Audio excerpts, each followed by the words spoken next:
Alhamdulillah syukur kehadirat Allah Subhanahu wa taala atas segala karunia-Nya, kesehatan dan kesempatan yang Allah berikan kepada kita dapat sama hadir khususnya pada malam hari ini. Alhamdulillah. Moga-moga Allah Subhanahu wa taala senantiasa memberkati kita semua insyaallah, amin ya rabbal alamin. Oke, insyaallah perkongsian kita Al-Muntakhabat, eh, yang ada kitabnya muka surah 230.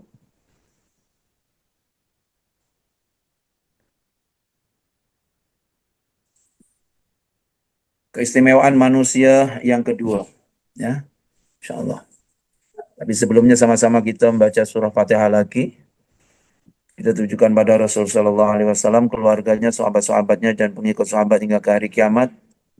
Khusus kepada mu'alif hadal kitab, sahibu sirril wafi wal akhlaqin nagi, wal fahmi safi Sayyidina Syahmat Asrari, al-Sayyid radhiyallahu fa'ana Allah bihi, wa bi'ulumihi, wa bi asrari bidarani amin. Al-Fatihah.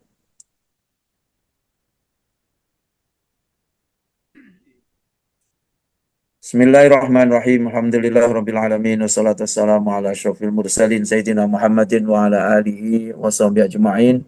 Qalu subhanak la ilma lana illa ma 'allamtana innaka antal alimul hakim.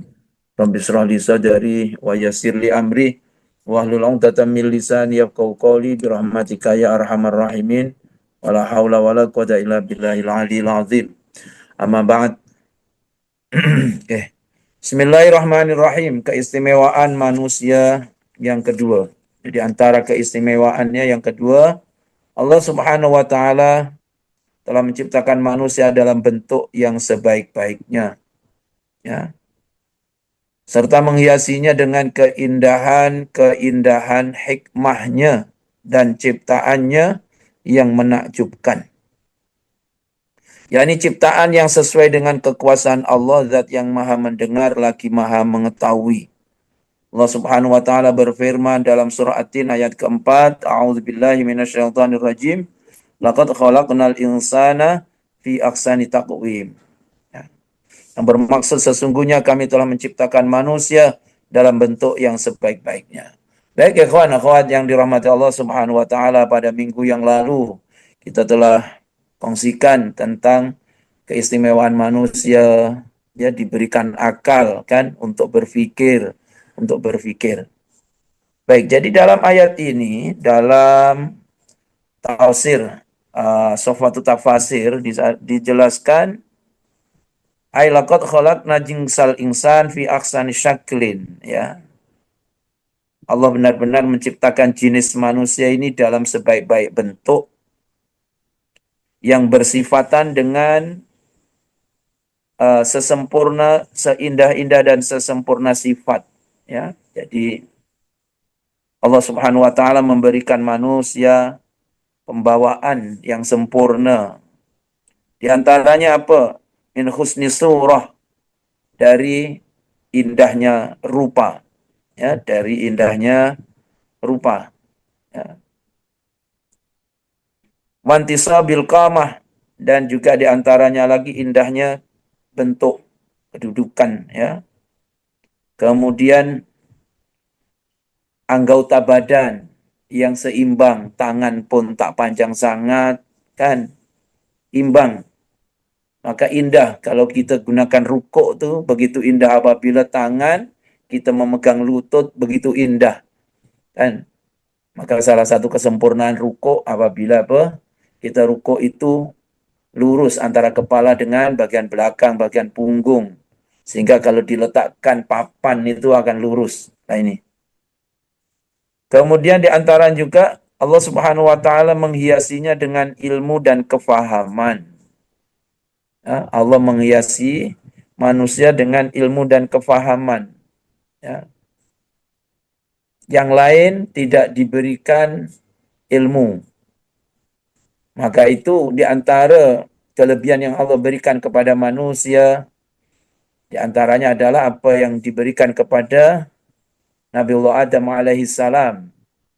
Karena manusia akan ditugaskan oleh Allah sebagai sebagai khalifah. Allah Subhanahu wa taala memberikan bekalan ilmu. Ya, ilmu. Kemudian selain ilmu diberikan bekalan kefahaman, dapat memahami ilmu itu. Nah, jadi ilmu bukan hanya ilmu saja tapi dipahami. Paham atau tidak dengan ilmu yang dia pelajari. Nah, itu. Kemudian wal akli juga, ya. Wal akli diberikan akal. Yang mana dengan akal itulah dia dapat berpikir, dapat tadabbur. Maka itu banyak ayat-ayat dalam Al-Quran, afala ta'kilun, afala tatadabbarun, afala tatafakkarun. Ya. Allah mengingatkan kita, adakah kamu tidak berpikir, adakah kamu tidak tadabbur. Sebab segala sesuatu hakikatnya ada pengajaran dan pelajarannya. Ini. Jadi salah satu kelebihan yang Allah berikan kepada kita adalah akal. Ya, kemudian dapat bercakap, ini semua termasuk kelebihan. Wal adab, dan juga adab. Nah, maka yang paling mencolok adalah yang membezakan antara kita dengan apa namanya, dengan binatang adalah akal. Kan kita ada nafsu, kita ada akal. Tapi akal yang digunakanlah akal yang untuk memahami, ya, memahami ayat-ayat kauniyah ini, kan suruh memahami ciptaan-ciptaan Allah Subhanahu wa taala, kan kita disuruh memahami tanda-tanda kebesaran Allah Subhanahu wa taala. Wa fi anfusikum, jadi antara tanda-tanda kebesaran Allah ini ada pada diri kita sendiri. Ya, di antaranya adalah Allah memberikan kita akal tadi itu. Maka dengan akal kita berpikir, dengan apa? Dengan jernih. Baik. Oleh yang demikian, ikhwan akhwat yang dirahmati Allah Subhanahu wa taala, kalau kemudian dalam kelanjutan ayat itu Allah sebutkan summa radadnau asfala safilin, ya. Kemudian Allah akan kembalikan kepada keadaan yang paling hina. Kenapa? Karena dia tidak mendirikan dengan apa yang menjadi tuntutannya. Sebagai bentuk tuntutan kita, kita diciptakan begitu sempurna, maka di antara tuntutannya adalah mensyukuri nikmat kejadian kita. Nikmat yang Allah jadikan kita di antara makhluk-makhluknya adalah makhluk yang paling sempurna. Maka kita kena bersyukur. Nah ini, kita kena bersyukur. Di antaranya adalah dengan menggunakan akal. Ini, akal kita tadi. Maka itu, kemuliaan manusia adalah karena kalau kita dapat apa? Menggunakan akal kita. Ya, menggunakan akal kita. Nah ini. Baik. Selain daripada itu, ikhwan akhwat yang dirahmati Allah Subhanahu wa taala. Kemudian akal yang macam mana yang kemudian menjadikan kemuliaan manusia itu? Ya, akal yang menyebabkan manusia menjadi insan-insan yang takwa. Ini insan, akal yang membawa manusia di mana dengan akal itu dia dapat tadabbur, kemudian akan membawa seseorang itu menjadi insan yang takwa, bukan insan yang pandai saja, tapi insan yang takwa. Ini insan yang takwa. Maka itu hakikatnya inna akramakum indallahi atqakum. Yang paling mulia di antara kamu di sisi Allah adalah yang paling takwa, bukan yang paling pandai. Kan? Bukan yang paling pandai, bukan yang paling kaya, bukan yang paling banyak ilmunya, bukan yang paling banyak hartanya, bukan yang paling tinggi kedudukannya, tidak. Tapi inna akramakum indallahi atqakum. Ini. Maka bagaimana akal dan ilmu tadi membawa kita menjadi insan yang bertakwa. Sebab hakikatnya surga disediakan oleh Allah untuk hamba-hambanya yang takwa. Wa'iddat lil muttaqin. Kan? Kemudian Allah sebutkan dalam ayat itu ciri-ciri orang yang muttaqin dalam ayat itu allazina yunfikuna fis sarra wad dharra. Kan? Mereka yang menginfakkan hartanya dalam keadaan susah ataupun senang ataupun susah.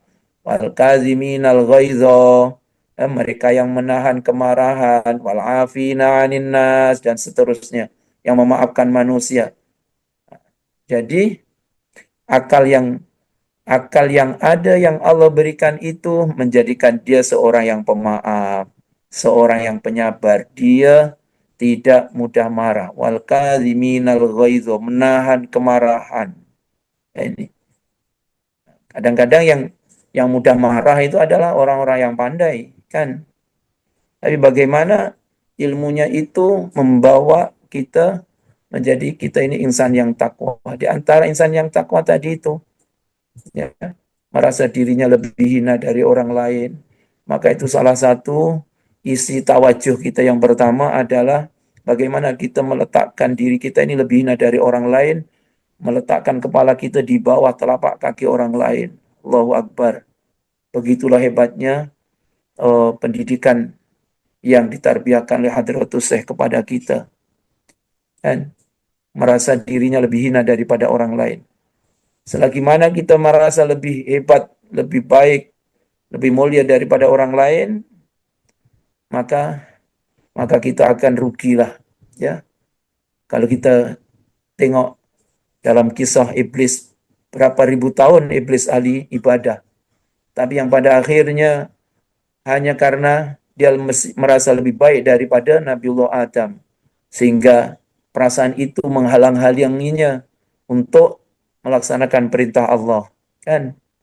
Sebab dia mengatakan ana khairun minhu, aku lebih baik daripadanya. Khalaqtani min nar wa khalaqtahu min tin, ya.